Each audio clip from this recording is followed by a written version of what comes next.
Hello students, आज के व्याख्यान में आप सभी का स्वागत है। मैं doctor Ajanta Gehlot, associate professor MS college Bikaner.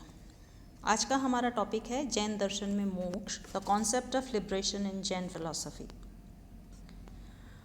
पूर्व वाले व्याख्यान में हमने जैन दर्शन में बंधन की अवधारणा को देखा था और हमने ये देखा था कि जो कषाय होते हैं उनके फलस्वरूप व्यक्ति के द्वारा किए गए कर्म उसे बंधन में बांधते हैं।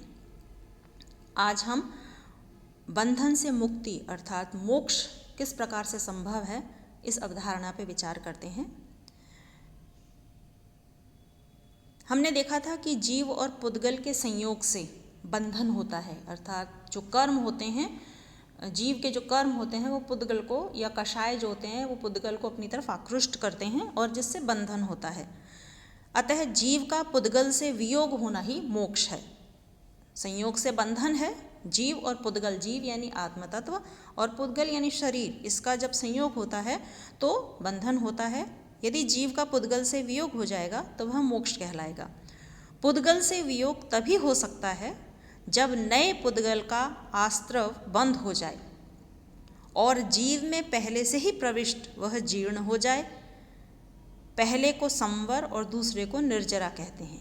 दो चीज़ें हैं कि एक तो जो पुद्गल है उसका जब वियोग होता है तो नए पुद्गल का आस्त्रव, जो नए पुद्गल हैं उनका आना बंद हो जाए, जिसको कि संवर कहेंगे, और जो पहले से ही उसमें मौजूद पुद्गल है उनका नष्ट या नाश हो जाए, जिसे निर्जरा कहा जाएगा। तो जैन दर्शन में संवर और निर्जरा ये इम्पॉर्टेंट कॉन्सेप्ट हैं बंधन से मुक्ति में।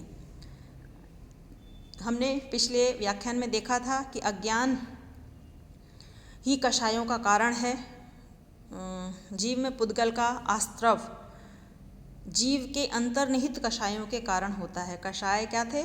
माया, मोह, लोभ, मद आदि। इन कषायों का कारण अज्ञान है, अर्थात आत्माओं का अन्य द्रव्यों का या आत्माओं का तथा अन्य द्रव्यों का यथार्थ ज्ञान प्राप्त न होने के कारण हमारे मन में क्रोध, माया, लोभ की स्थिति उत्पन्न हो जाती है। अज्ञान का नाश ज्ञान प्राप्ति से हो सकता है। इसलिए जैन दर्शन में सम्यक ज्ञान या तत्व ज्ञान को अधिक महत्व दिया गया है।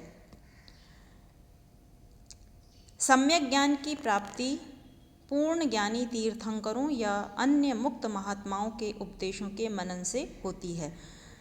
तीर्थंकर वे हैं जिन्होंने अपनी इंद्रियों को वश में कर लिया है, पूर्ण ज्ञानी हैं वे, और जब इनके द्वारा दिए गए उपदेशों का मनन किया जाता है, मन में उनको धारित किया जाता है, तो उससे मोक्ष की प्राप्ति संभव होती है।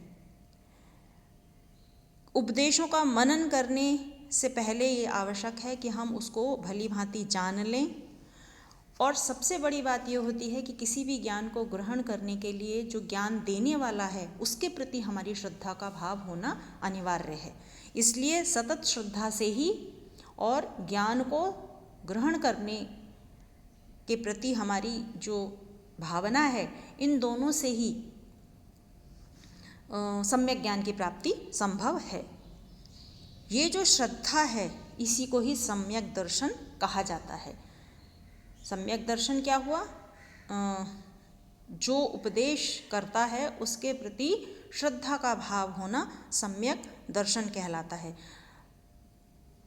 मोक्ष प्राप्ति के लिए सम्यक दर्शन, सम्यक ज्ञान और सम्यक चरित्र, इन तीनों का पालन करना, व्यवहार में उतारना अनिवार्य है। यदि ये तीनों किसी साधक के जीवन में उतर जाते हैं तो वह मुमुक्ष हो जाता है, मोक्ष को प्राप्त कर लेता है।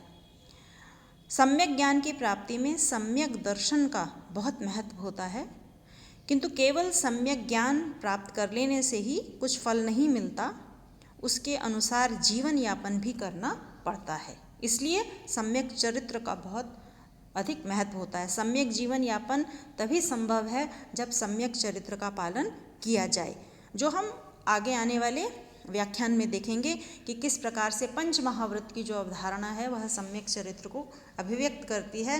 अहिंसा, सत्य, अस्तेय, ब्रह्मचर्य, परिग्रह, ये 5 महाव्रतों का पालन करना, अर्थात महाव्रत का अर्थ यह हो गया किसी भी साधक जो साधना के पथ पे चल रहा है, जो मोक्ष की प्राप्ति करना चाहता है, उसके द्वारा देश काल और परिस्थिति से निरपेक्ष होकर इन व्रतों का पालन करना, यही पंच महाव्रत कहलाता है। तो सम्यक चरित्र के पालन के लिए वो पंच महाव्रतों की पालना करना ज़रूरी होता है। सम्यक चरित्र के अनुसार हमें वासना, इंद्रिय, मन, वचन और कर्म को संयत करना पड़ता है।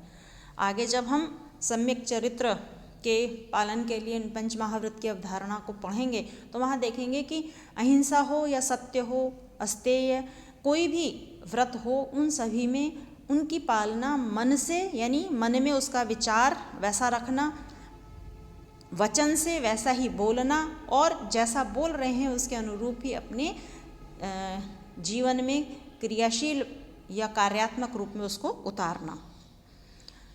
इसका परिणाम यह होता है, अगर हम ऐसा अगर ऐसा साधक करता है तो नए कर्मों का संचय बंद हो जाता है और पुराने कर्म भी नष्ट हो जाते हैं। फलस्वरूप उन पुद्गलों का भी नाश हो जाता है जिससे जीव बंधन में पड़ा होता है। जैन दर्शन ने सम्यक दर्शन, सम्यक ज्ञान और सम्यक चरित्र को त्रिरत्न कहा है। मानो ये जीवन के अलंकार हैं। कोई भी साधक, जैन साधक जो मोक्ष या मुक्ति के पथ पर है, उसके जीवन के अलंकार हैं सम्यक दर्शन, सम्यक ज्ञान और सम्यक चरित्र। इन तीनों का पालन करने से ही मोक्ष की प्राप्ति होती है। सम्यक दर्शन क्या है?